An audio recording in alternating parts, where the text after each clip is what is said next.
경기가 끝나고 매디슨은 손흥민을 발견하자 달려와서 안겼습니다. 조금의 시간이 지나자 이번에는 비수마가 같은 형태로 손흥민에게 달려드는 재밌는 장면을 연출하였습니다. 손흥민을 제외하면 주전 명단에서 최고 고참인 비수마와 부주장 매디슨은 호스텍 감독에 의해 팀의 어린 선수들에게 리더가 되라는 특명을 받았습니다. 하지만 그들도 평균 연령 25세에 불과한 토트넘 스타팅 멤버 중 유일한 30대인 손흥민 앞에선 여전히 귀여운 선수들입니다. 토트넘의 올 시즌 행운의 요소 중 하나는 손흥민 리더십에 어울리는 성향의 선수들이 대거 포함된 것입니다. 올해 토트넘이 왜 카리스마형 리더가 필요한 팀이 아닐까요? 누군가는 황당하게도 손흥민의 나이를 모욕합니다. 하지만 어린 팀에서 30대임에도 경기 막판까지 키퍼에게 전방 압박을 가하는 손흥민의 커리어는 오히려 극찬받아 마땅합니다. 상식적으로 나이가 드는 것은 전혀 치부가 아닙니다. 저는 아직까진 태어나서 한 번도 나이를 먹지 않는 사람은 보지 못했기 때문입니다. 지구상의 모든 생명체가 가진 공통점이 모욕의 소재가 될 수 없는 이유이기도 합니다. 부끄러운 건 나이값을 못하는 살아온 시간 대비 현격히 낮은 인간성을 보이는 사람들입니다.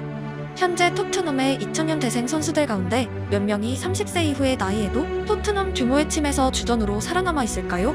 20대에 부족하다고 여겨졌던 특정 지표들이 오히려 상승한 손흥민의 축구는 자신만의 완성형으로 매년 나아가고 있습니다.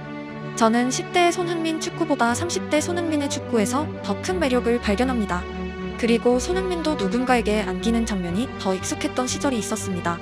특히 강력한 피지컬을 자랑하던 얀 베르통원에게 안기던 손흥민의 모습은 슈퍼맨 세레머니 직후에 장렬되는 아이코닉한 장면들이었습니다. 베르통원 영상에서 자세히 소개드렸지만 아약스의 20대 주장 출신인 슈퍼얀은 축구계의 대표적인 리더형 선수입니다. EPL에는 전통적으로 칸토나 로이킨, 비에이라 같은 카리스마형 선배들이 가득했습니다. 얀은 정반대로 후배들과 웃고 장난치는 유형의 선수였습니다. 손흥민이 만난 역대 선배들 가운데 가장 지금 손흥민과 유사한 형태의 리더였습니다. 역시 지난 영상에 소개해드렸지만 공교롭게도 토트넘은 친근한 리더가 있는 스쿼드에서 성적도 더 좋은 징크스가 있습니다. 매디슨의 부주장 선임은 사실 올해 토트넘의 첫 번째 이변이었습니다. 여전히 많은 영국인들에게 매디슨은 어린 선수의 이미지가 강하고 리더형 선수라기보다는 오히려 누군가의 컨트롤이 필요한 성향으로 여겨졌기 때문입니다. 소피를 위한 세레머니를 준비했던 시절 몇 개월이나 무득점 행진을 이어간 기억을 포함해 매디슨은 심리적인 영향이 경기장에 극단적으로 드러나는 선수입니다. 그리고 토트넘에 합류한 매디슨은 처음부터 손흥민과 원만한 관계를 맺었습니다. Madison and he says you're right-footed and score always the same ball with your left foot. So it's just we were making a little bit of fun. 매디슨은 다른 팀에서 합류한 선수로 믿기 어려울 만큼 빠른 시간 라커룸에 적응했고 레스터 시절보다 오히려 더 높은 빈도로 웃고 있었습니다. 심지어 경기 중에 매디슨도 유쾌한 순간이 많았고 육안으로 팀에 완전히 녹아있음을 누구나 알 수 있었습니다. 셰필드전은 매디슨 안에 숨겨진 또 하나의 얼굴이 상당히 튀어나온 경기였습니다. 평소 거칠다고 알려진 로메로보다 오히려 매디슨이 더 상대의 지연 행위에 흥분하며 지난 경기와는 전혀 다른 표정으로 임하고 있었습니다. 하이라이트는 심판에게 향하던 그를 제지한 손흥민의 손짓에 한마디 반항도 없이 그대로 뒤돌아 경기장을 빠져나갔던 전반전 휘슬 직후였습니다. 그는 주장의 요구에 완전히 컨트롤되는 모습이었고 필요 이상의 흥분은 자제하며 어린 선수 시절을 넘어 성숙한 캐릭터가 되어 있었습니다. 손흥민의 교체 이후에야 부주장단은 심판의 판정에 적극적으로 항의하며 EPL의 룰을 지키는 모습 또한 보였습니다. 특이하게도 심판 판정이 논란이 되는 경기에서 약팀들은 이 선수고 저 선수고 동시에 달려들어 난장판이 되는 장면이 많습니다. 특히 어린 선수들까지 분노하고 씩씩거리는 앵글은 덤입니다. 우승 경쟁을 했던 대부분의 팀들은 유사한 상황에서 누군가에 의해 선수들이 컨트롤되는 장면이 흔히 발생합니다. 개성 강한 선수들의 집단에서 리더의 존재와 팀 분위기가 팀 성적에도 영향을 준다는 것은 역대 우승팀들을 통해 남아있는 통계적인 진리에 가깝습니다. 매디슨은 손흥민이 새로운 유형의 리더 역할을 맡았고 잘 수행하고 있으며 모범을 보이고 리드하고 있다고 토트넘 채널의 영상에서 밝혔습니다. 또한 손흥민이 말하는 내용들은 모두 좋은 의미에서 나오는 것이며 진심에서 우러나는 것 같다는 설명을 덧붙였습니다. 손흥민의 손짓에 곧바로 심판에게 향하던 걸음을 돌린 그의 행동이 이해가 되는 인터뷰입니다. 진심이라는 단어에는 상당한 파워가 있습니다. 어쩌면 카리스마를 압도하는 무기가 되기도 합니다. 메디슨은 윽박 지르는 유형의 리더가 나가라고 뒤돌아설 성격이 아닙니다. 때론 친근한 리더가 소리치는 리더보다 동료를 순응하게 만들기도 하고 셰필드전의 토트넘이 그랬습니다. 심판이 논란이 되는 경기, 다가오는 종료 시간 지연, 평균 25세의 선수당. 상대 감독이 이 같은 흐름을 유도하는 이유 중 하나는 어린 팀은 자멸하는 경우가 많았기 때문입니다.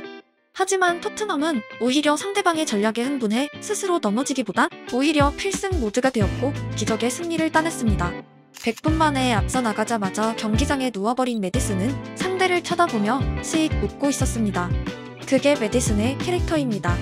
팀의 한 명은 꼭 있으면 하는 같은 편 입장에서 매력적인 존재이지만 가끔 보이는 그의 광기를 컨트롤할 만한 동료가 꼭 필요합니다. 손흥민 메디슨 조합은 정말 다른 성격의 결합이지만 시너지가 일어날 요소 또한 다분합니다. 주장 손흥민이 지나치게 정중해야 하는 상황에서 메디슨은 경기장의 미침개가 될 수 있는 가능성이 있기 때문입니다. 패배가 임박한 셰필드 선수단을 향해 누워서 씩 웃는 역할은 손흥민에겐 불가능하고 부주장 메디슨 정도가 적절했습니다. 축구는 스포츠이지만 결국 팀과 팀이 싸우는 종목이고 대결 방식, 자존심, 감정, 여러 가지 이유에 의해 메디슨의 행동 또한 팀을 하나로 만드는데 분명 역할하는 바가 있기 때문입니다. A매치를 다녀온 토트넘의 경기력은 전체적으로 떨어졌지만 비수마는 거의 월드클래스 미드필더의 미력을 보였습니다. 지난 시즌과 가장 다른 선수 한 명을 꼽으라면 망설임 없이 비수마입니다. 그리고 스타팅 라인업에서 두 번째로 나이가 많은 비수마가 부주장단에 포함되지 않은 이유는 충분히 납득할 만합니다. 포스텍 감독 부임 이후 그는 비수마에게 그룹의 리더가 될 자질이 있다는 이야기를 전달했고 바로 그 다음 날 비수마는 지각을 했다고 전해졌습니다. 그러자 포스텍은 시간 약속을 잘 지키는 것 또한 리더의 역할이라 재차 알려졌고 그 후론 훈련장에 늦지 않고 있습니다. 자유로운 영혼, 비수마를 잘 설명하는 일화입니다. 또한 그는 소리치는 감독 콘테의 밑에서 데뷔 이후 최악의 경기력을 선보였습니다. 감정적인 부분이 축구에 그대로 연결되는 성향임을 알 수 있고 감독과 주장이 바뀌고 락커룸에 웃음이 가득하자마자 월클 미드필더의 위용을 떨치기 시작했습니다. 당근에 잘하는 타입, 채찍에 잘하는 타입은 어느 종목에나 존재하고 비수마에게 필요한 것은 절대적으로 당근으로 보입니다. 심판에게 향하는 반더벤을 제지하는 비수마의 방식은 윙크였습니다. 그 또한 어린 선수에게 소리치는 성향이 아닙니다. 멋있는 선배의 훈훈한 윙크를 선보인 비수마는 경기가 끝나고 손흥민에게 귀엽게 뛰어올랐습니다. 선수 한 명 한 명으로 연결되는 관계성과 조화는 강력한 시너지를 발휘하고 있습니다. 지난 시즌 사르의 표정을 기억하시나요? 경기장에서 사르는 올 시즌 아예 다른 표정을 보이고 있습니다. 토트넘 대부분의 선수들이 편안한 분위기에서 더 활약하고 있고 개개인의 성장이 합쳐지자 팀 성적엔 날개가 달렸습니다.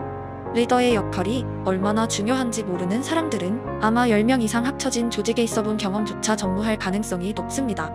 각자 다른 사람들이 모여든 조직에서 리더는 절대적이고 가끔은 결과의 모든 것이기도 합니다. 웃는 남자 손흥민이 만드는 락커룸 분위기는 강한 토트넘을 만들어가고 있습니다. 그들이 써가는 동화가 아름다운 이유는 전 세계에서 모여든 사람들의 다툼이 아닌 인연이 쌓이고 있기 때문입니다.